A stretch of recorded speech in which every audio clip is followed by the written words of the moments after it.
Пратеникот од Дуј Ардан Групи денеска пред собранието изјави дека новоизбраниот председател Талат Џафери ги презел сите административни мерки за да може да функционира новиот спикер.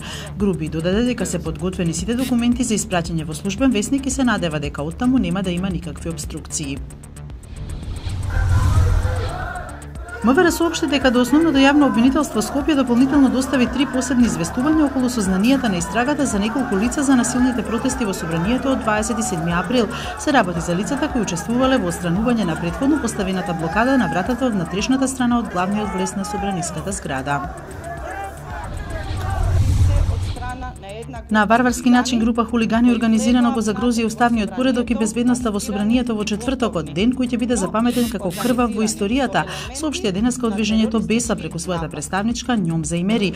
Тие го осудуваат вандалскиот чин на атак врз пратениците и новинарите и бараат од МВР и јавното обвинителство да не дозвола тој да се минимизира.